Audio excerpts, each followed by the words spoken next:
픽이니까 저희가 본격적으로 함께 시작해 보도록 하겠습니다. 네, 오늘의 미주픽. 안녕하세요. 진행을 맡은 신어울입니다. 이번 한 주도 잘 보내셨나요? 오늘 이번 주의 마지막 금요일도 우리 미주픽과 함께 시장문 활짝 열어보겠습니다. 네, 여러분 많이 보고 싶었습니다. 김호경입니다. 오늘도 함께 할 거고요. 저희가 보면은 이제 뉴욕 증시가 3일 연속 좀 쉬어가는 흐름을 보이고 있습니다. 현재 상황을 어떻게 바라보면 좋을지, 앞으로는 또 어떤 전략을 세우면 좋을지 불금의 남자죠. 저희 김태준 본부장님과 함께 하도록 하겠습니다. 어서 오세요. 안녕하세요. 안녕하세요. 반갑습니다. 네. 네, 오늘 또 불금인 만큼 또 저희 옥둥이 분들이 위해서 저희 미주픽과 함께하는 이 불금을 알차게 채워주시길 바랍니다. 지수 양복 만들어 드리겠습니다. 와! 열심히 한번 달려보시죠. 갑자기 기분이 너무 좋아졌어요. 네, 달려보시죠. 벌써 좋아요. 네. 그럼 불금, 양봉의 남자 네. 김태성 본부장님과 함께 미주픽 지금 시작합니다. 옥 반장님. 네. 이틀 만에 이제 짚어주셔야 될 것 같습니다. 초록색일지 빨간색일지 빨간색일지. 네, 선물 지수 한번 살펴봐 주세요. 기대가 되는데요. 두구두구. 반반이네요. 네.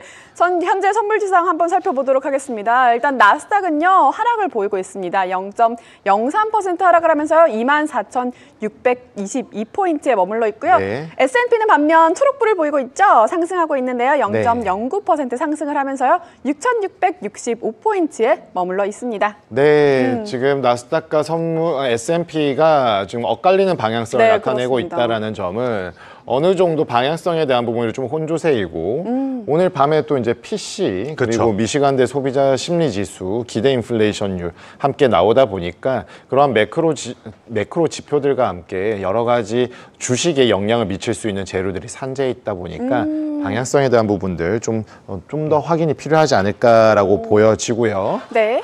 그리고 우리 옥동이 분들 네. 어제 옥 반장님을 많이 기다리셨는데 옥동이 분들 좀 더 활기차게 옥 반장님을 좀 안심시켜 드려야 될 것 같아요. 네, 활기차게 저를 많이 오늘 더욱더 불러주셔야 돼요. 네. 어제만큼 오늘 불러주셔야 돼요. 그러니까 여러분 저희 오늘 채팅창도 활짝 열려 있으니까요. 적극적으로 인사해 주시고요. 또 궁금하신 점 있으시면은 또 든든한 오늘 본부장님 함께 하잖아요. 궁금하신 거 마구마구 여쭤봐 주시면 저희가 함께 또 얘기를 나눠보도록 하겠습니다. 네. 자, 오늘도 너무나 보고 싶었던 우리 옥둥이 분들, 가족분들, 뭐 일단은 박진선님부터 네. 시작을 해서 땅비니님 당연히 들어오셨고요. 이제 옥 반장님 없어서 하락했다고 어제 옥 반장님 없어서 하락했다고 책임져요 이렇게 하셨는데요. 제가 그만큼 힘이 있었나요? 이렇게 주가를 이렇게 흔들 정도로 또 이렇게 말씀해 주셔서 너무 감사합니다. 연도님도 오늘 들어와 주셨고요. 돈실령 TV님께서도 아마존을 조금 전에 샀다고 저희 오늘 또 아마존 얘기를 할 텐데요. 잠시 후 얘기를 함께 나눠보도록 하겠습니다. 신령님 다오시게 어떻게 그러니까요. 이슈픽을 이렇게 닉네임이 아주 찰떡인데요. 이게 촉이 엄청나신 것 같습니다. 네. 그러면 오늘의 이슈픽 바로 짚어볼까요? 네. 네, 첫 번째 이슈픽 아마존입니다. 아마존 주식이 과거 10년 평균 대비 60% 낮은 수준으로 거래되고 있어 M7 종목 중에서 가장 저렴한 종목으로 꼽히고 있습니다. 그렇습니다. 이 아마존 주가가 이렇게까지 많이 빠진 이유는 뭘까요? 네, 결과적으로 AI 전략, 두 번째로는 이제 AWS와 같은 클라우드 사업 성장에 대한 단기적 우려가 좀 더 확인이 되었기 때문입니다. 네, 최근 AI 거품론이 나오면서 주가가 빠지고 있지만 사실 그동안 다른 빅테크들이 정말 많이 올랐잖아요. 네. 이 아마존이 AI 경쟁에서 확실히 좀 밀리고 있다 이렇게 볼 수 있는 걸까요? 네, 밀린다기보다 일단 주가에서 다소 그런 좀 펌핑이 좀 덜 되었고 M7 중에 유일하게 주가가 좀 하락을 했는데요. 전문가들 사이에서는 오히려 지금이 매수 기회라는 시각도 분명 많습니다. 그럼 앞으로 이제 또 이 AWS 서비스가 이 AI 시장에서 어떻게 또 성장을 할지 저희가 계속 함께 지켜봐야겠습니다. 네, 본부장님이 아마존이요, M7 중 유일하게 올해 들어서 이 주가 수익률 마이너스 전환을 눈앞에 두고 있다고 합니다. 지금 좀 저가 매수 찬스라고 볼 수 있을까요? 저희 돈실령님께서는 아마존을 조금 전에 사셨다고 하셨는데 어떻게 보시나요? 일단 저는 개인적으로 하단 200불 상단 250불 사이에서 약간의 횡보를 좀 겪을 가능성이 네. 높다는 생각이 듭니다. 그 이유는 뭐냐면 우리가 주식을 평가할 때 보통 펀더멘탈이라는 이야기 많이 하고 네. 센티멘탈이라는 이야기를 하잖아요. 네. 이걸 쉽게 이야기를 하면 펀더멘탈은 그 기업의 본질적인 기술, 그렇죠. 센티멘탈은 그냥 수급이라고 쉽게 좀 설명을 드려보도록 할게요.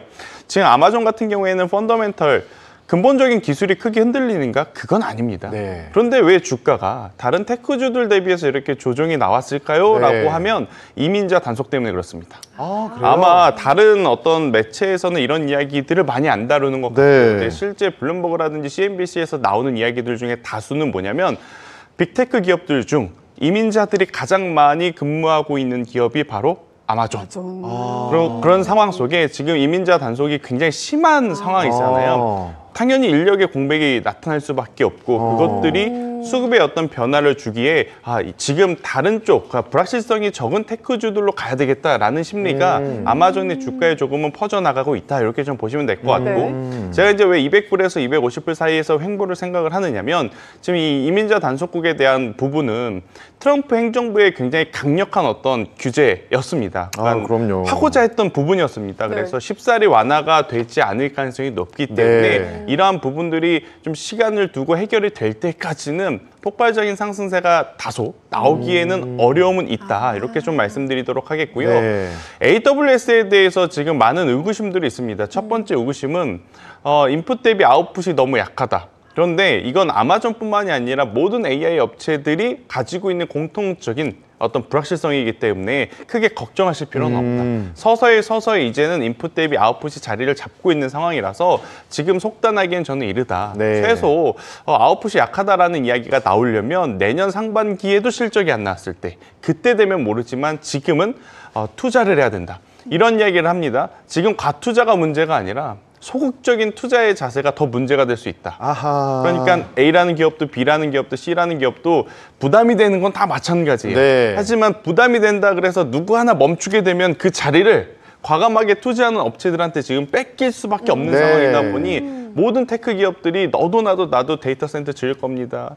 뭐 몇천억 달러 투자할 겁니다. 이런 이야기를 할 수밖에 없습니다. 네. 근데 지금 아마존 같은 경우에는 정말 다행스러운 건 뭐냐. 앞에서 들어오는 돈이 여전히 높다라는 거죠. 그러니까 투자에 대한 이야기를 굉장히 크게 한다 하더라도 어떻게 보면 주식 가치를 훼손시키는 일은 아직은 일어나지 않았다라는 점에서 보면 저는 아마존에 대해서는 긍정적인 이야기를 좀 드려보고 싶고 네. 대신에 지금 테크주들이 아마존만 안 좋은 게 아닙니다. 이젠 슬슬 엔비디아도 조금 힘이 빠지고 있고 네. 엔비디아가 힘이 빠지니까 전반적으로 지수도 쉬어갈 때 됐고 반도체도 테크주들도 쉬어갈 때 되었으니 조금은 관망 심리가 커질 수밖에 없는 상황.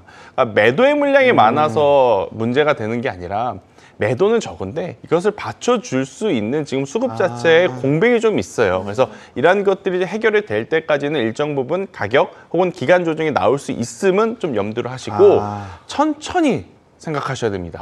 그러니까 우리가 보통 사람이 M7이라고 막 서두를 필요 그렇죠. 없죠. 그러니까 네. 한 2, 3주? 그러니까 길게 보면 3개월 동안 M7은 사놓으면 올라간다라는 게 공식이었잖아요. 네, 국룰이었죠. 근데 여기에 이제 익숙하다 보니 이번에도 그러겠지. 네. 그런데 그때 잘 관리하지 못하면 또 굉장히 스트레스를 받는 상황들이 와요. 그러니까 지금은 저는 개인적으로 9월달 말이니까 법인세를 또 내야 되거든요. 미국인들도. 네. 그러면 수급적으로 주식에 있는 계좌에서 일부 팔고 많이 올랐으니까 많이 안 올랐으면 그들도 안 팔겠죠.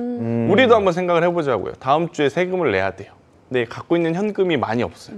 그리고 그래서 HTS, MTS를 열었더니 내가 가지고 있는 주식이 수익이 꽤 되네. 그러면 자연스럽게 여기서 그러면 일정 부분 매도를 하고 이번에는 이쪽으로 내야 되겠다라는 심리가 있을 수밖에 없어서 지금 이제 미국 주식은 펀더멘탈이 흔들리는 상황이 아니라 네. 센티멘탈적인 수급의 공백 현상이 나타나는 상황이라 주가에 밀림이 나오는 종목군들이 많다. 만약에 여기서 아마존 단일 기업의 어떤 불확실성 이슈가 발생이 됐다면 그건 다른 이야기죠. 네. 근데 지금은 아마존에 대해서 뭐 별다른 악재 뉴스가 없는 상황이라서 저는 조정 시에 천천히 분할 매수, 하지만 조금 시간을 두고 접근을 하는 게 맞겠다. 네. 드리겠습니다. 좀 길게 봐야 된다. 그렇죠? 그렇죠. 천천히 생각해야 된다. 네. 이렇게 또 전략을 세워주셨습니다. 네. 약간 좀 사담 같은 거 좀 네. 연예가 중계처럼 네. 베조스 결혼식은 아무 문제 없는 거죠. 연예가 중계. 잠시만, 연예가 중계 지금 프로그램이 있나요? 언제적 프로그램이죠? 이해한 저도 네. 왜 웃으시나요? 아니, 알긴 알아요. 저도 알긴 알거든요. 많이 보셨나 근데, 본데? 요즘 연예가 중계 너무 오랜만에 들어서 반갑습니다. 근데 지금은 2020년대 팬데믹 이후는 하이 인플레 시대잖아요. 근데 2010년대에는 물가가 낮았어요. 네. 그래서 디스인플레에서 디플레에 대한 우려가 있을 때는 여러 가지 얘기들을 찾았는데 방금 이민자 단속을 말씀 주셨는데 그때는 아마존 이펙트라는 게 있었거든요. 그래서 아마존이 이걸 공급을 하니까 물가가 안 오른다. 그렇죠. 너무 싸게 판다. 막 그랬거든요. 이 공통적인 게 매크로적인 사회, 정치, 경제에 영향을 받는다. 영향을 주고 있다. 정말 큰 기업이라는 걸 느낄 수 있는데 그러다 보니까 연방거래위원 FTC에서 프라임 멤버십 가격. 이게 월 100 몇십 불이잖아요. 네. 이거 해지 너네 하는 거 어렵게 만들어 놨더라라고 맞아요. 하면서 딱 그 제지를 했는데 이거를 아마존이 25억 달러를 납부하기로 했어요. 네.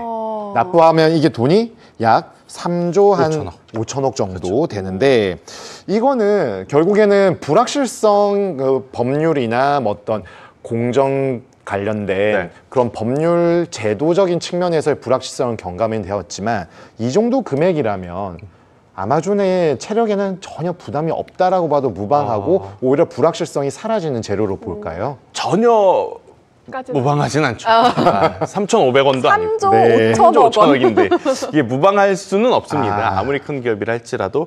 하지만 이제 이걸 한 번에 낸다라는 조건이 아니라 조건부로 이제 계속 이제 갚아 나갈 가능성이 높은 상황이라서 투자자분들은 우선 불확실성 해소가 됐다라는 측면에서 접근을 하고 있는 상황인 것 같고요. 이 사건에 대해 좀 간략하게 설명을 드려보면 기업 입장에서는 당연히 환불이 좀 불편하면 하려다가도 또 도중에 안 하는 경우가 많다 보니 우리 이런 카드 해지할 때 너무 힘들잖아요. 노림수들을 많이 쓰는데 이제는 어플리케이션 저도 아마존 들어가서 보니까 버튼 몇 개만 누르면 환불하게끔 수정은 해놨더라고요. 그래요? 그래서 빠르게 개선을 했다는 점에서도 투자자 입장에서는 저는 차라리 좋은 점수를 주는 게 맞다. 이거를 계속 개선 안 하고 수정 안 하고 질질 끌면 맞아요. 똑같은 3조 5천억이라고 하는 비용을 나중에도 낼 수 있는 것 아니야 라고 생각할 수 있는데 이 부분들이 빠르게 개선이 되었기 때문에 오히려 시장은 벌써 불확실성 해소 차원 측면으로 보고 있다. 이렇게 좀 보시면 될 것 같고 앞서서 이제 코로나 팬데믹이라는 단어를 들으면서 이거를 좀 설명을 드려야겠다는 생각이 들더라고요. 어떤 이야기냐면 사람이 불편한 거는 습관이 쉽게 안 듭니다. 그런데 쉬운 것에는 습관이 쉽게 들죠. 네, 맞아요. 우리가 보통 로켓 배송 많이 쓰는 이유가 지금 시키면 내일 아침에 적어도 내일 낮 전에는 우리가 맞아요. 받아볼 수 있었잖아요. 그런데 7, 8년 전, 10년 전만 하더라도 인터넷 배송을 시키면 오늘 시키면 내일 출발하고 내일 모레 오는 게 일반적이었어요. 맞아요. 그죠? 그런데 이거를 당장 다음 날로 오니까 예전에 우리가 썼던 인터넷 쇼핑 거의 다 안 쓰고 안 보죠. 요새는 쿠팡 쪽만 쓰잖아요. 네, 저도 이거 끝나면 이제 장바구니 담아야겠다 이 생각하면서 왔거든요. 저도 아침에 출근하면서 뭔가 필요한 거는 눌러놓으면 저녁에 퇴근할 때 가면 다 와 있으니까. 근데 이제 미국 같은 경우에는 사실 우리나라와 이 온라인 쇼핑이 예전부터 엄청나게 크게 활황이었는데 미국은 아무래도 대지가 넓다 보니까 온라인 주문을 하게 되면 오는 배송 시간이 보통 4일에서 5일 정도 걸렸다고 합니다. 지금도 빨라져야 이틀에서 3일 정도로 줄어들었는데 이걸 제가 아마존 AWS를 통해서 거의 쿠팡과 비슷한 수준으로 물건을 공급하기 시작을 하니 이제 예전에 오프라인 매장을 가셨던 분들도 이제는 인터넷으로 쉽게 사게 되는 거고 이거를 한번 시켜보니까 편하잖아요. 너무 편하죠. 한번 쓰기 시작하면 계속 쓸 수 있다는 거. 그래서 미국의 대형 마트 중에 코스트코와 월마트는 살아남았지만 지금 중소형 마트들이 엄청나게 또 힘든 그런 흐름도 있다고 이야기를 하더라고요. 와, 근데 그게 가능할까요? 아니 제가 학창 시절 때 이제 몇 년인지 밝히면 너무 제 나이가 나오니까 그렇긴 아유, 한데 아까 연예가 중계 잘 아니, 아시더라고요. 캐나다에 살 때만 해도 그렇게 길진 않아요. 근데 배송이 2주 그러니까 2주에서 3주가 기본이었거든요. 그게 뭐든. 그래서 당연히 배송으로 시키는 거는 크게 많지가 않았고 대부분 이제 오프라인으로 그게 더 사용을 빠른 해서 거잖아요. 더 빨라요. 맞아요. 본인이. 시간 내서 그냥 주말에 가는 게 훨씬 더 빠르니까. 근데 이렇게까지 축소가 됐고 그럼 이제 궁금한 게 그러면 아마존도 이제 쿠팡처럼 좀 환불 규정도 잘 되어 있나요? 저도 그거는 환불을 안 해봐가지고 네, 제가 나중에 한번 환불을 해보고요. 이런 질문이 올 거라고 생각도 못 해봤기 때문에 왜냐면 저는 한번 해보고 말씀드리겠습니다. 쿠팡의 가장 큰 장점이 환불이 환불 너무 너무 좋죠. 잘 되잖아요. 네, 너무 좋죠. 네. 설마 이렇게 벌금 때려 맞았는데 그거는 잘 해놨겠죠. 그렇겠죠? 네. 그렇게 생각하겠습니다. 네, 그리고 우리가 요즘에 뭐 너튜브뿐만 아니라 뭐 여러 가지 OTT를 통해서 막 여러 프로그램 보는데 이제 이 아마존도 그런 걸 하나 봐요. 네. 메이저 골프 대회 마스터스 토너먼트 국내 중계권을 확보했다고 합니다. 네. 프라임 비디오에서 첫 방송 예정인데 뭐 전반적으로 이런 킬러 컨텐츠들을 이 프라임 비디오 아마존에서 하는 이쪽에서도 뭔가 많이 확보가 되면서 사실 저는 쿠팡이 예전에 그걸 할 때 네. 맞아요. 와 이게 쿠팡이 왜 하는 거야? 이랬었거든요. 근데 지금 제가 보면 엄청 커졌잖아요. 그렇죠. 거의 비등비등하게 봐요. 네. 맞아요. 이것도 그런 영향력을 행사할 수 있을까요?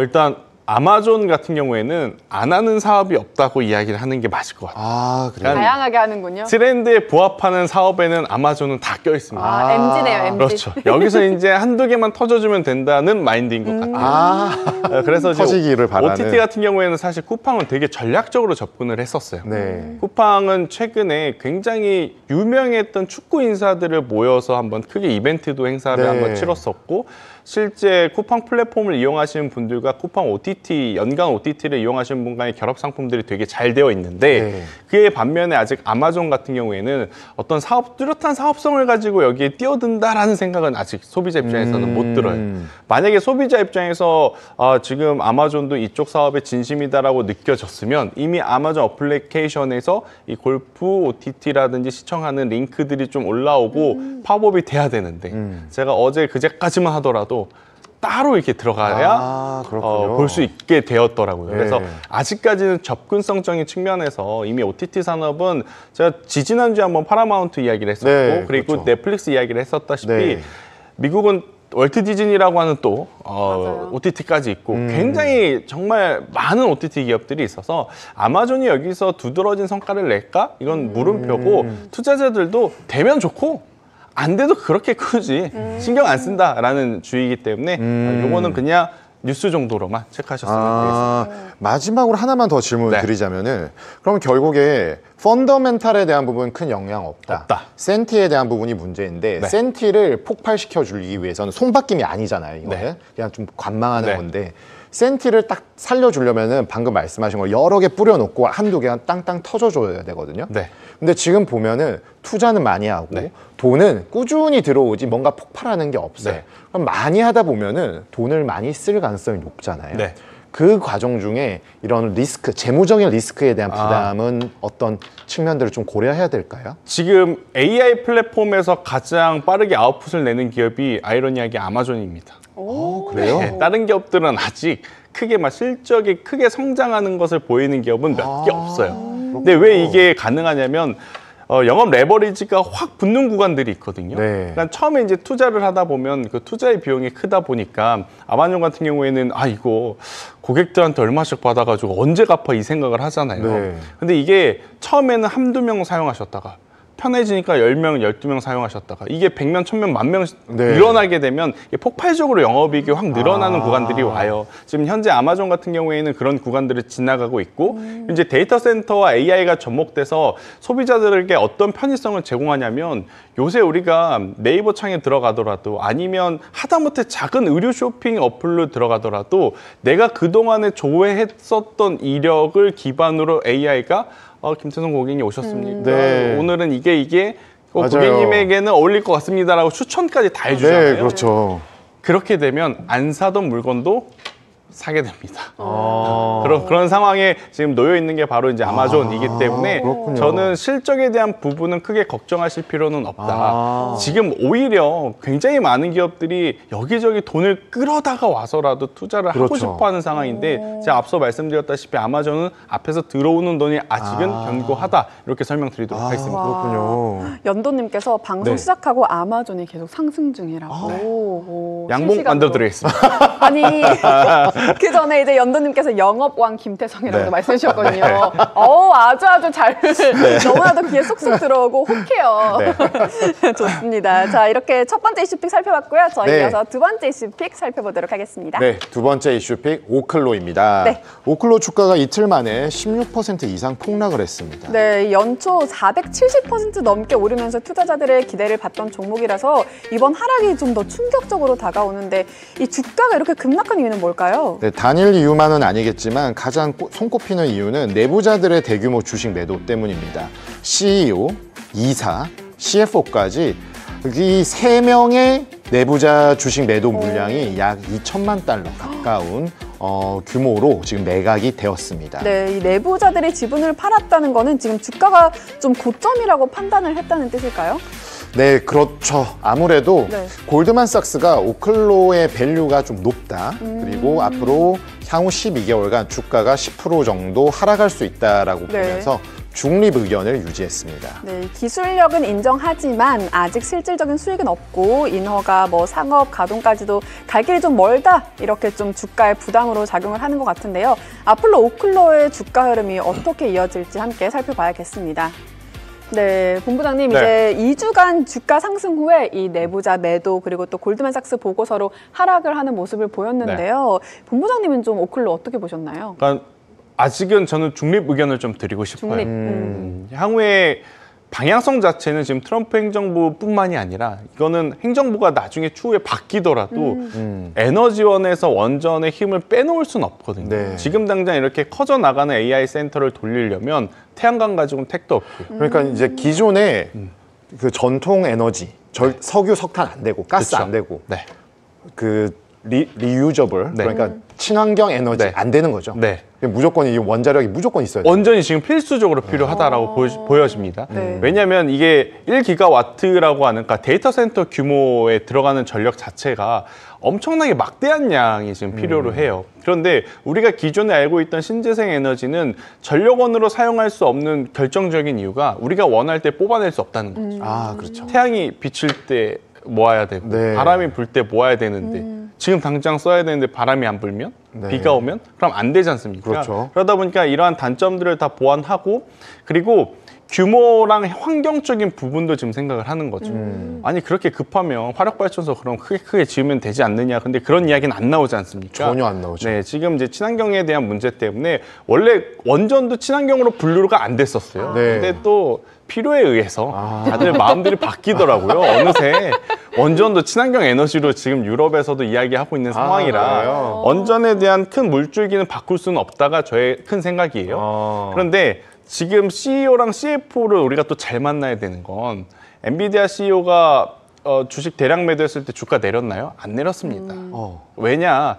체계적으로 매도를 했기 때문에 네. 이미 공표를 하고 매도를 했습니다. 젠슨항 CEO는 나는 이때 내가 가지고 있는 일부 주식을 매도하겠다.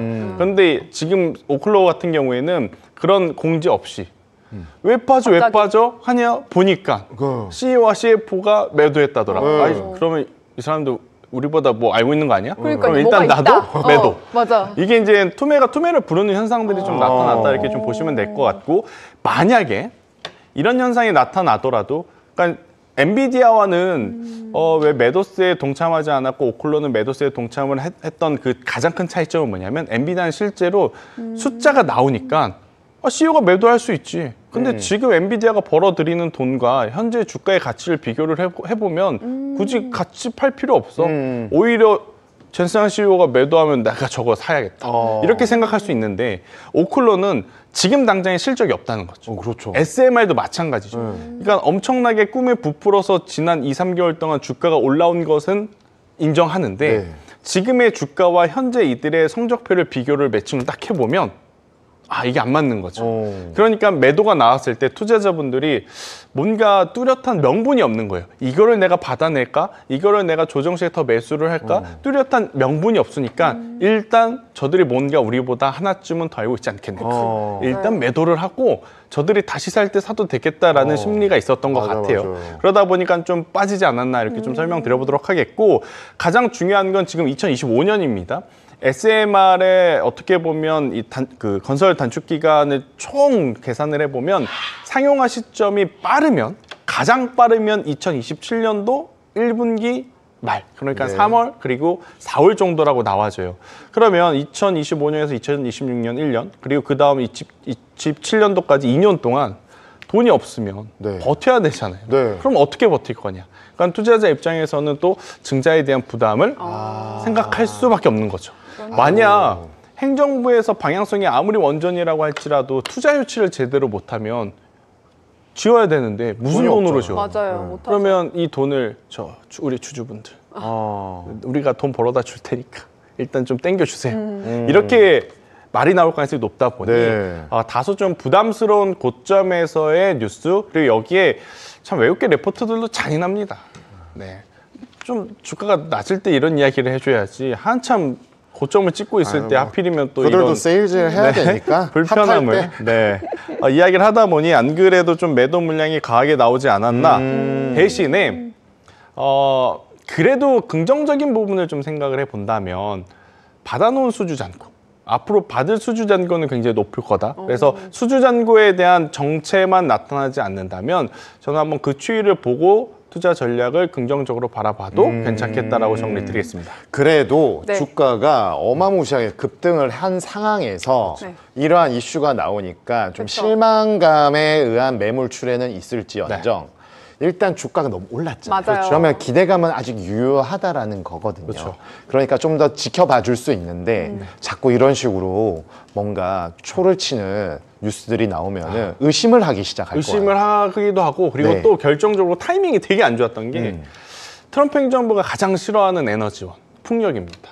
그런데 이번 주에 또 풍력 네. 그 프로젝트 다시 그냥 시작하라고 뉴스가 나오는 타이밍에 오클레에 대한 뉴스가 딱 매도하고. 매칭이 딱 되니까 일단 매도하고 그동안 떨어졌던 풍력 사야겠다, 네. 오스테가 사야겠다, 그러면서 이제 투자의 심리도 조금 많이 반영이 됐다, 이렇게 정리하면 그러면 되겠습니다. 결과적으로 이 고객이 이제 수주는 받아놨고 네. 그런데 고객이 전력 구매 계획은 아직 뭐 세우기가 어렵잖아요. 지금 그렇죠. 예. 왜냐, 근데 이게 지금 가장 중요한 포인트가 될 수 있을 것 같아요. 아마존도 그렇고 굉장히 많은 테크 기업들이 최근에 두산 에너빌리티를 방문했다라는 단독 뉴스가 좀 있었어요. 아니, 그 친구들이 왜? 그 이유는 뭐냐면 이걸 물어보고 싶은 것 같아요. 만약 SMR 짓는다면 얼마나 걸릴 것 같냐, 그리고 우리한테 직접적으로 공급을 해줄 수 있을 것 같냐, 이런 이야기를 하고 다니는 상황인데 이걸 사실은 미국 내 기업들한테 먼저 했어야 되는 게 맞거든요. 네. 하다못해 SMR이라든지 오클로에 먼저 가서 야, 너네 만약에 SMR 지금부터 우리가 지원을 해주면, 너네 만약에 자금이 없다 그래서 우리가 자금을 주고 건설을 하기 시작을 한다면 어느 정도 기간에 지을 수 있냐, 그리고 이걸 지었을 때 우리가 얼마만큼의 기가와트 수를 받을 수 있냐, 이게 먼저 나와야 되는데 네. 여기를 건너뛰고 우리나라 기업들과의 뉴스가 좀 나오니까 지금 서학개미, 그러니까 미국 주식에 투자하는 우리나라 국내 투자자분들도 얘네들 기술 이거 진짜야? 아니야? 라고 또 물음표가 붙고 있는 상황에 처해 있는 것 같아요. 그렇군요. 근데 이 부분이 일정 부분 저는 해소가 된다면, 네. 그런데 해소가 될 가능성이 굉장히 높아요. 네, 시점의 문제이다. 그렇죠. 시점의 문제일 뿐이지 여기서 이제 어떤 테크 기업일지 모르겠지만 네. 오클라하고의 협업 이야기가 하나쯤 나오게 된다면 네. 저는 그때가 반등의 시그널, 다시 매수할 수 있는 타이밍, 이렇게 좀 보시는 게 네. 맞지 않을까라는 의견 드리겠습니다. 얼마 전 지난주에 트럼프 대통령이 활짝 웃으면서 황금마차를 타고 영국을 가셨거든요. 투어도 그쵸. 하시고. 네, 맞아요. 거기서도 이제 원전 관련된 얘기가 네. 나왔어요. 네. 분명히 뭐 긍정적이었다라고 저는 판단을 하고 오르다가 이제 이번 주에 좀 이 영업일간 좀 이랬는데 네. 이런 것도 생각해 볼 수 있지 않나요? 결국에 지금 방금 말씀하신 두산 에너빌리티를 방문했고 전력을 직접 공급해 줄 수 있으려는 의사를 타진한다라면은 M7이나 주요한 IT, AI 관련된 큰 손들이 연합을 해서 SMR 기술 경쟁력을 가지고 있는 데들에 대한 지분 투자를 해서 이걸 수직 계열화시키듯이 할 수 있는 것도 혹시 생각해 볼 수가 있나요? 그러니까 저도 그 생각을 안 해본 건 아닌데 네. 이게 참 M7이 모두 힘을 합치기에는 네. 왜냐, 모두가 본인들이 살려면 네. 저 기업보다 우리가 전력원을 더 확보해야 되고 네. 요 기업보다 더 싸게 전력을 공급받아야 되는 시장의 이치가 있다 보니 연합을 통해서, 그러니까 원팀이 돼가지고 뭔가 SMR 기업과의 협업을 하기에는 아직은 좀 이르다. 근데 정말로 유럽에서는 원전 사업이 속도가 확 붙고 중국에서도 원전 사업이 확 붙고 지금 중국에서도 원전 이야기 엄청나게 많이 나오고 있거든요. 그래서 이제 위기감을 가진 상태가 되면 모르겠지만 지금 상태에서는 아마 기업 대 기업으로 잔인하죠. 네. 본인들이 살아남기 위해서 좀 그렇게 각계 전투를 하고 있는 상황이라고 네, 보시면 될 딱 것 같습니다. 각계 전투, 네. 각자 도생인데 그렇죠. 그러면은 이런 오클로나 SMR에 관련된 기술을 가진 그 회사들, 업종들이 더 갑의 위치에 있을 수도 있겠네요.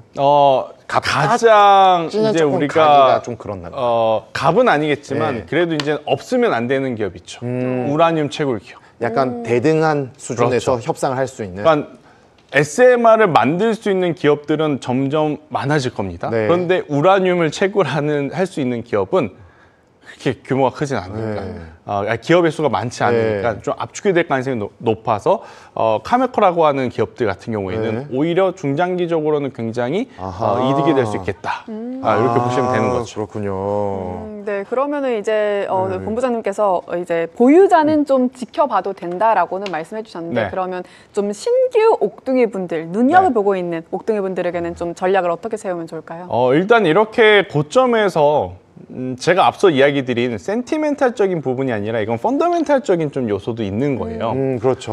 아무래도 아마존하고 완전 다른 거죠. 네. 그러니까 이쪽은 정말로 이 기술이 맞는 건가에 대한 물음표가 붙는 상황이라 지금 당장 공격적인 투자를 하기보다 가장 중요한 건 테크 기업 누구라도 좋아요. 이 오클로를 통해서 개별적으로 전력을 공급받겠다라는 뉴스가 나올 때 저는 그때 없으셨던 분들은 과감하게 그때 너무 많이 오른 거 아니에요? 그래도 괜찮습니다. 그게 이제 출발점이라고 저는 볼 수가 있어서. 그때가 타이밍이다. 네, 하나의 기업이 그렇게 동참을 하기 시작하면 네. 다른 기업들도 우르르 다 몰려가서 오클로와 이야기를 할 가능성이 높아요. 네. 왜냐, 예를 들어 보자고요. 우리도 뭔가 원전 기업을 SMR 하는 기업들을 누구랑 할지 고민을 하고 있는데 옆에 굴지의 공룡 기업이 A라는 기업과 해요. 그러면 사람의 심리상 B씨도 괜찮은 기업인데 저 기업이 A를 선택한 이유가 분명히 있다. 당연히 이제 기술적인 부분도 있고 납기적인 부분도 있고 그런 부분들이 있어서 모든 테크주들이 또 그 기업에 몰려갈 가능성이 높아서 저는 그 뉴스를 시그널로 삼아 보시는 게 맞지 않을까 생각드리겠습니다. 그 뉴스의 주체는 오클로가 될 가능성이 있다. 있다. 이렇게 알겠습니다. 타이밍 알려주는 거는 마치 정답 알려주는 것 같아서 너무나도 좋거든요. 네. 시원하게 또 이렇게 꿀팁까지 주셨습니다. 오늘 보니까 옥둥이 분들 중에서 이 신규 옥둥이 분들이 너무나도 많이 들어와 주셨어요. 환영합니다. 그래서 네, 너무나도 환영하고 달원님 그리고 윤님께서 와요 윤님께서 또 이렇게 들어와 주신대요. 네. 신규 옥둥이 가족분들 너무나도 환영하고요. 채팅창 인사 많이 남겨주시고 또 궁금하신 점 있으시면 여쭤봐 주시면 함께 얘기를 나눠보도록 하겠습니다. 네. 자, 이어지는 시간이죠. 최근 일주일간 서학개미 순매수 상위 톱20 살펴보도록 할게요. 네. 네, 먼저 1위부터 10위 살펴보도록 하겠습니다. 비트마인 그리고 엔비디아가 한 계단씩 오르면서 1, 2위 자리를 차지하고 있습니다. 네, 저희 이제 우리 미주픽이 시작한 지 한 달이 됐거든요. 맞아요. 한 달 동안 계속 살펴봤는데 비트마인이 항상 그 스테디셀러였어요. 스테디셀러. 근데 드디어 1위의 자리를. 왕좌에 맞아요. 올랐습니다. 처음 있는 일이고요.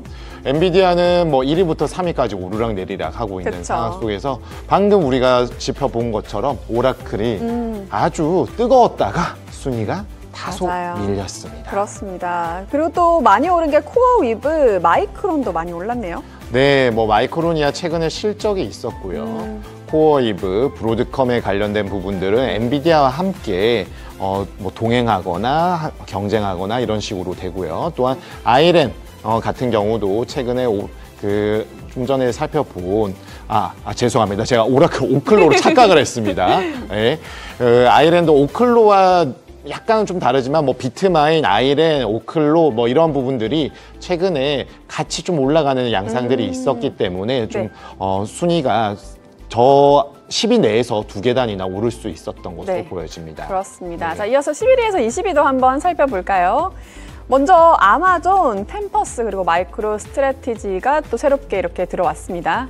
네, 좀 전에 우리가 첫 번째 이슈피 아마존 살펴보았는데 아마존 계속해서 주가가 좀 전에 알려주셨죠? 계속해서 오르고 있다, 실시간으로. 아마 서학개미 분들, 옥동이 분들 많은 관심을 가지실 것 같고 네.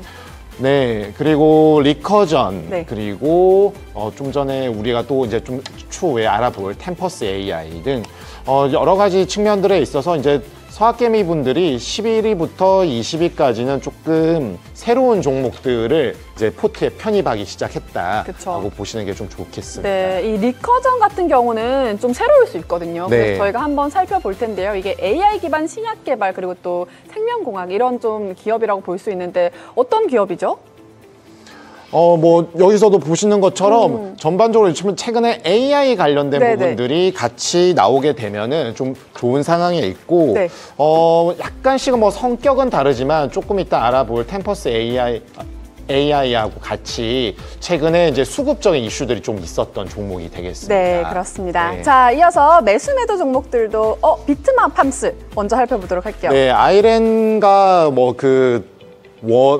오리진은 좀 거의 비슷하죠. 이제 비트코인들 암호화 채굴 관련인데 그쵸. 이 채굴하는 업체들은 생산성은 상당히 많이 떨어졌습니다. 그래서 마진 확보는 되게 어려운데요. 네. 그동안에 그 채굴을 위해서 수많은 인프라 투자를 했었거든요. 네, 네. 이것들을 놀리는 게 아니라 데이터 센터로 활용하거나 어떤 지원을 해줬을 때에는 그 가치를 더 영위할 수 있다. 네. 그러면서 지금 필요한 때 이 채굴 관련된 업체들에 대한 니즈가 더 부각이 되면서 최근에 주가가 상당히 뜨거웠습니다. 네, 지금 투자 의견은 또 스트롱 바이로 이렇게 네. 떴습니다. 자, 매수매도 상위 톱10도 한번 살펴보도록 하겠습니다. 6위까지는 여전히 자리를 좀 굳건히 지키고 있네요. 네, 그렇습니다. 뭐 계속해서 말씀드리고 있지만 테슬라가 1위인 것은 보유 잔고가 가장 높기 때문이고요. 다만 테슬라가 순매수에 없다라는 거는 누차 말씀드리지만 손바뀜이 상당히 좀 빈번하다라고 볼 수가 있겠습니다. 맞아요. 금액을 보면은 많이 떨어졌어요. 네, 그렇죠. 1조 중반에서 어제 봤을 때가 9천억 대였는데 오늘은 8,500억까지 네. 떨어졌고요. 그렇습니다. 그리고 어제까지만 하더라도 2위와 3위 엔비디아와 아이온큐의 거래 대금을 합친 거가 거의 대등했는데 오늘은 이제 2, 3위보다 합치게 되면은 줄어들어 있는. 맞아요. 네. 그렇습니다. 그리고 이어지는 7위는 뭐 애플 그리고 8위 오라클, 리게티 그리고 아이렌 이렇게 따라가고 있네요. 네, 뭐 9위 리게팅 컴퓨팅이 조금 눈에 띕니다. 네, 그렇습니다. 저희가 샌디스크 얘기를 함께 먼저 해보도록 할게요. 네, 샌디스크는 이번 주에도 한번 저희가 다루었었는데요. 네. 워낙에 지금 이게 예전에 우리가 기존의 인식들은 USB나 뭐 플래시 메모리 이런 쪽에 있다 보니까 주가의 상승세가 너무 진짜 아름다울 정도로 올라갔다가 네. 이슈가 좀 많이 됐거든요. 네. 그러다 보니까 이 반도체에 있어서 산업에 있어서 이제 기존 사업자들 역시나 빠르게 턴어라운드를 하는 모습들 네. 전반적으로 이제 산업이 AI의 확장성에 기반해서 네. 퍼지고 있는 것이 맞는가? 결국에 이러한 것들이 신호로 작용을 해서 관련된 업종들이 더 뜨거울 수 있는가? 이게 가장 궁금합니다. 이번에 이제 샌디스크라든지 웨스턴 디지털과 같은 네. 기업들이 사실 이제 올 상반기, 그러니까 1분기만 하더라도 그렇게 주목받지 못했다가 2분기 후반부터 3분기에 갑자기 확 올라오고 있는 상황이 되었잖아요. 그걸 생각을 해보면 반도체 사이클의 지금 마지막 단계는 낸드 플래시까지도 움직이는구나라고 우리가 한번 사이클 전체를 본 것 같아요. 네. 여기 일단 첫 번째 사이클의 출발점이었던 엔비디아가 사실은 지금 수급적으로도 그렇고 주가의 위치적으로도 그렇고 좀 부담을 느낄 수 있는 구간이다 보니 최근 몇 거래일 사이에 이제 고점 대비해서 이제 낙폭이 조금 크게 나오고 있는 상황이라 많이들 고민을 하실 것 같은데 저는 고민하실 필요는 없지 않느냐라고 생각이 듭니다. 오늘 이제 펀더멘탈, 센티멘탈 이 단어를 굉장히 많이 쓰게 되는데 이 단어를 또 쓰는 이유는 뭐냐? 마이크론 테크놀로지의 실적을 통해서 우리가 변치 않는 팩트는 확인했다. 네. 지금 마이크론 테크놀로지가 이번에 실적 엄청나게 잘 나왔고 향후의 가이던스를 통해서 디램의 가격은 최소 20에서 25%, 네. 낸드 플래시는 10에서 10% 상승한다 그랬잖아요. 네. 이게 하루아침에 갑자기 뭐 마이너스로 전환될 요지는 없다는 거죠. 네, 그렇죠. 그러니까 적어도 올해 하반기만큼은 메모리 가격과 낸드 플래시의 가격은 올라간다가 네. 맞기 때문에 오히려 지금 수급적으로 밀려 내려오는 낸드 플래시 관련한 샌디스크는 우리가 적극적으로 봐도 괜찮은 타이밍으로 인식을 해도 될 것 같고요. 네. 과거에 지금 우리가 샌디스크 하면 작은 메모리칩, 보통 이제 내비게이션이라든지 블랙박스라든지 네. 아니면 이제 휴대폰에 들어가는 네. 이런 메모리 칩으로 생각을 하는데, 그게 아니라 요새는 낸드 플래시를 가지고 SSD를 만들고 이 SSD가 저장 장치로 활용을 하는데 네. 예전처럼 소형 가전에만 들어가는 게 아니라 이젠 AI에 들어간다라는 게 큰 골자입니다.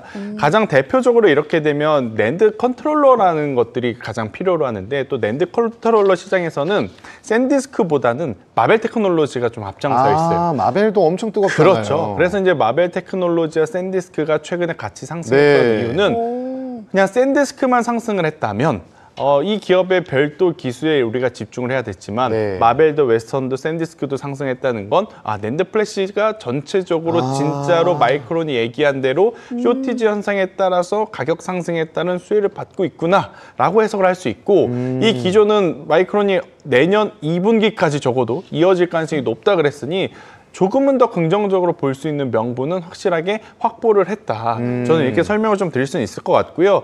그리고 가장 중요한 건 낸드 플래시는 메모리 반도체보다 항상 후순위였습니다. 네. 후순위였는데 지금은 AI 센터에 낸드 플래시가 들어가야 되는 상황. 그럼 어떤 현상이 나타나냐면 공급이 수요를 못 따라가는 거죠. 네. 그러니까 재고가 계속 원래도 네. 적었습니다. 낸드 플래시는 많이 만들 수는 없었어요.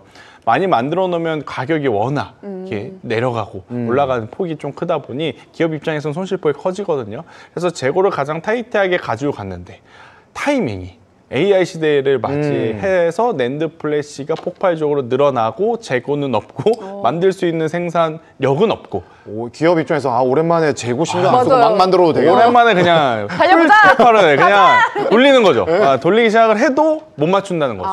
그런데 이제 기업들이 생산 설비의 캐파 증설은 하진 않을 겁니다. 이 상태로 계속 즐기겠다는 거죠. 일단 진행시켜. 네, 즐기겠다는 거기 때문에 저는 샌디스크를 포함해서 메모리 낸드 플래시 관련 기업들은 조금 더 긍정적으로 보실 필요는 있다. 이렇게 그래서 결국은 레거시까지 내려왔고 지금 막 여러 가지 온기가 막 확 퍼지고 있는데, 그래서 모건 스탠리가 처음에는 메모리 쪽 이 반도체 관련해서 중립 조금 뜨뜻미지근하다고 요즘 갑자기 바꿨어요, 의견을. 그러니까 이게 재고 때문에 그렇습니다. 재고 때문에. 네, 우리가 보통 메모리 반도체 디램 이야기를 좀 해볼게요. 지금은 DDR5의 시대인데 네. DDR5를 많이 안 쓰고 기존 모델인 DDR4를 많이 씁니다. 그 이유가 뭐냐면 DDR4가 작년, 재작년 모델인데 그때 엔비디아가 크게 커지면서 본격적인 AI 인프라에 이미 DDR4를 많이 썼단 말이에요. 근데 이제 DDR5로 넘어왔을 때 무슨 현상이 생기냐면 그 주변 인프라까지 다 바꿔줘야 됩니다. 근데 DDR4를 그렇게 받아가지고 다 세팅을 해놨는데 이걸 DDR5 나왔다고 인프라를 다 바꾸자니 그렇죠. 비용이 너무 많이 드는 거예요. 우리 아직 DDR5 못 쓴다. DDR4를 공급해달라.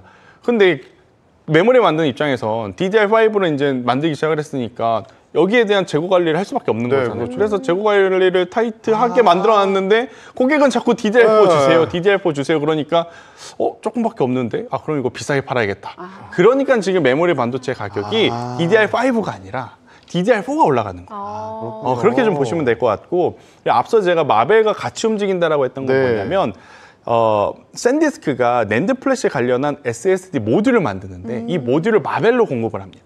그럼 마벨이 그걸 받아가지고 낸드 컨트롤러를 만들어서 데이터 센터에다 납품을 하는 거예요. 그러니까 이게 하나의 사이클, 경쟁사라고 보는 게 아니라 이 기업이 잘 나간다는 건 지금 샌디스크에서 많이 공급을 받고 있다는 걸로 해석이 될 수 있어서 이 기업이 잘 나가면 이 기업이 떨어지는 거 아니에요 이렇게 생각할 게 아니라 같이 지금은 커져 나갈 수 있는 속도가 붙었다 이렇게 이해하시면 될 것 같습니다. 지금 되게 좋은 얘기들이 막 쏙쏙 들어와서 일단 이러면은 진짜 뭐 아까 서두에도 얘기하셨지만 조정이 있어야 또 그 다음에 상승이 있는 것처럼 그런 부분들을 좀 시사하는 바가 아닐까라고 생각을 좀 해봅니다. 네, 그렇습니다. 뭐 긍정적으로 봐도 된다 이렇게 말씀을 해주셨는데 이 메모리 가격 상승세가 좀 영원하지는 않을 것 같은데 좀 리스크가 있다면 어떤 리스크들이 있을까요? 아직까지 좀 좋고 조금 꺾이는 시점? 그러니까요. 미리 예상해 본다면. 그러니까 마이크론 테크놀로지의 가이던스를 통해서 우리가 예측을 해볼 수 있는 부분은 적어도 내년에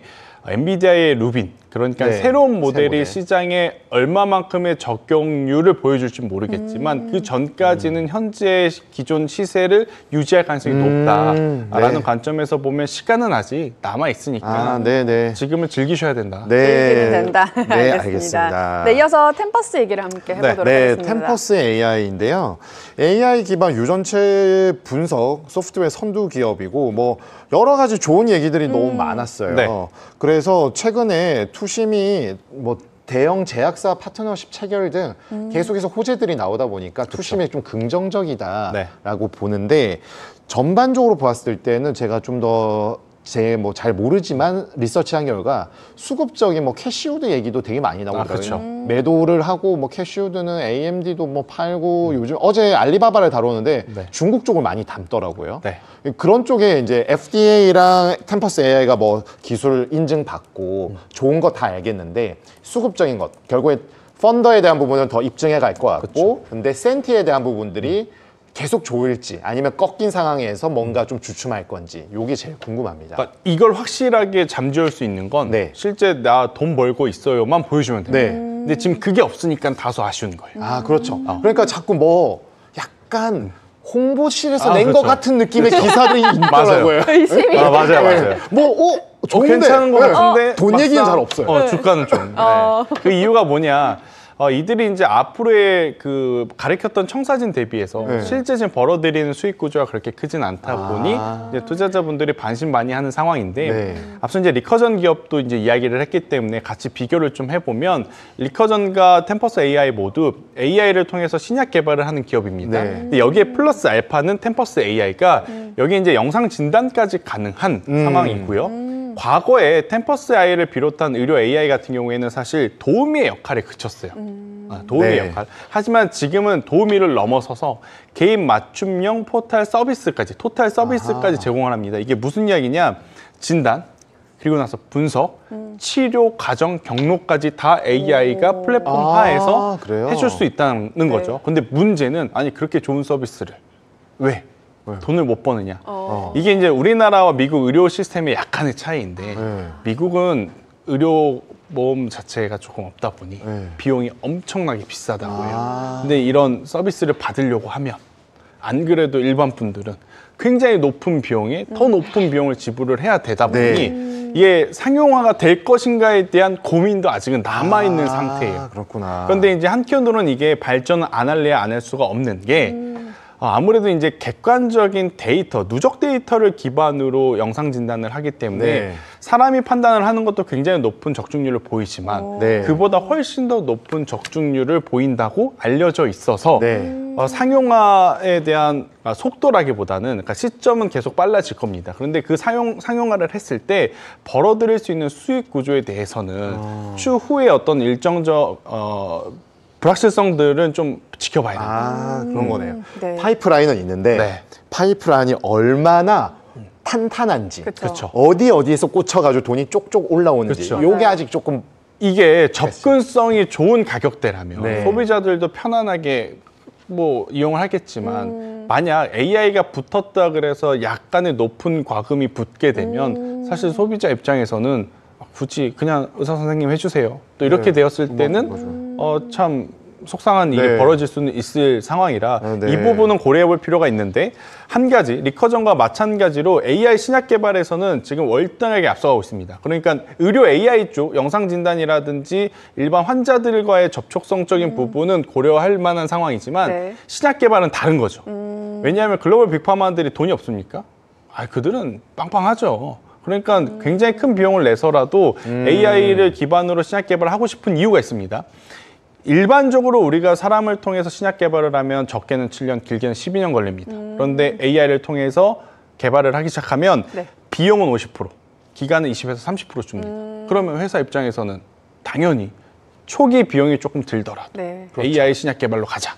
그렇죠. 이렇게 가는 거죠. 그러면 현금을 빨리 땡길 수 있다. 그럴 수 있죠. 네. 맞습니다. 알겠습니다. 네, 이렇게 살펴봤고요. 이어서 마지막 이슈픽 살펴보도록 하겠습니다. 네, 코스트코입니다. 시장 예상치를 웃도는 매출, EPS 기록하면서 견고한 실적을 발표했습니다. 네, 이 고물가 시대에 좀 가성비 소비가 통했다고 볼 수 있는 걸까요? 네, 회원 멤버십 수입이 약 14% 증가했고요. 회원 수도 늘고 회원비 인상 효과까지 동시에 반영되었습니다. 아, 그렇군요. 이 물가가 오르면서 소비자들은 늘고 회비 인상까지 반영이 되면서 말 그대로 더블 수혜를 입은 셈인 건데요. 이 마진 개선도 기대 이상이었다고요? 네, 뭐 관세는 어느 업종에도 다 대부분 영향을 미쳤는데 현지 조달 확대, 그리고 잘 아시는 커클랜드 이런 시그니처 같은 자체 브랜드 강화하면서 가격 경쟁력을 유지했습니다. 아, 그렇군요. 이 관세 폭풍 속에서도 이 성장세를 이어갈 수 있을지 또 앞으로 코스트코 행보를 지켜봐야겠습니다. 아, 코스트코 하면 제가 너무 반가워요.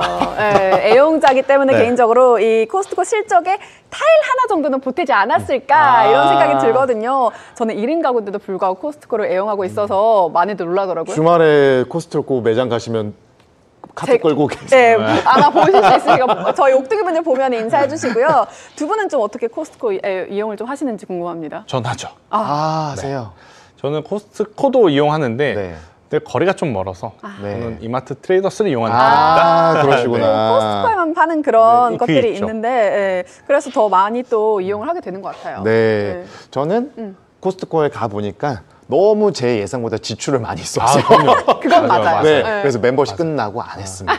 네. 근데 보니까 실적을 보니까 미국, 캐나다, 기타 지역 다 늘었는데 온라인 매출이 더블 디짓으로 늘어났더라고요. 그러니까 이게 앞서 제가 아마존 이야기했던 것과 일맥상통한 건데, 그러니까 이들이 한번 온라인으로 시켜보니 네. 괜찮더라라는 것을 이제 맛을 들인 겁니다. 네. 그러니까 코스트코마저도. 코스트코 가서 우리가 주말에 한참 바쁠 때 가면 주차장 들어가는 것부터 기다려야 맞아요. 되고, 1시간. 계산하려면 또 계산대에서 줄 서 있어야 되는 시간도 네. 있어야 되고, 뭐 미국이라고 안 그러겠습니까? 네. 우리보다 더하면 더했지. 네. 그러다가 딸깍 한 번으로 물건을 받아보니 그쵸. 아 이거구나 네. 싶은 거죠.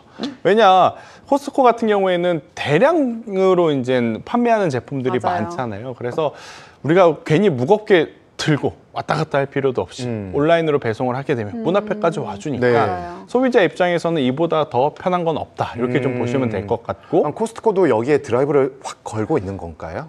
확실히 걸고 있죠. 확실히 지금 걸고 있어서 예전에는 온라인으로 판매한 상품의 수가 제한적이었거든요. 네. 요새는 거의 다 1대1 비중. 그러니까 오프라인하고? 매장에서 파는 거는 거의 다 판다고 보시면 될 것 같아요. 이게 근데 한국에서도 적용이 되고 있나요? 네, 한국에서 적용이 되고 있습니다. 제가 왜냐면 커크랜드 물을 마시는데 그 물이 유일한 단점이거든요. 제가 이렇게 무겁잖아요. 옮겨야 되니까 그거를 너무 똑같은 무거워가지고. 밑에다가 다 실어가지고. 맞아요. 네. 근데 이 온라인 너무 반가운 소식이네요. 너무 좋습니다. 네. 그리고 이제 더 중요한 건 뭐냐면 우리가 이제 관세에 대한 여파를 네. 생각 안 할 수 없거든요. 그렇죠. 특히나 이제 미국은 굉장히 많은 음식료를 올라갈까 봐. 네. 네. 캐나다라든지 어. 멕시코를 통해서 또 받거든요. 네. 뭐 오렌지라든지 네, 이런 네. 제품. 그런데 이제 관세 때문에 혹시 모를 올라가는 것을 생각해서 연회비 끝나셨던 분들도 후다닥 가입을 해가지고 가격 오르기 전에 대량으로 사놔야겠다. 네. 이게 지금 포함된 실적이라서 일단 사실 이번 분기는 코스트코가 이런 상황 속에서도 영업을 잘했다고 평가하기는 어려워요. 관세를 피하기 위한 어떻게 보면 좀 사재기 물량이 포함되는 시즌이라. 이제 가장 중요한 시험 때는 그럼 다음 분기에 만약 이번 분기를 뛰어넘는 실적이 나온다면 코스트코 사재기가 아니라 그냥 사람들이 많이 이용하는구나 이렇게 좀 인식이 될 가능성이 높아서 저는 코스트코는 경기 방어주로서의 역할은 있겠지만 네. 사실 개인 투자자분들이 테크주에서 맛봤던 그런 변동성을 맛보기가 사실은 좀 어렵거든요. 네. 이거는 투자자분들 포트폴리오의 현재 상황을 감안을 해서 고민해 보시는 게 네. 낫겠다. 네. 좋습니다. 오늘 정말 본부장님께서 아주 알차게 이 붉음의 미주픽과 함께한 거 정말 옥등이분들 후회 안 하실 만큼 정말 알차게 또 채워주셨는데요. 함께해 주신 본부장님 너무 감사드리고요. 오늘의 미주픽은 여기서 한번 마무리를 해보도록 하겠습니다.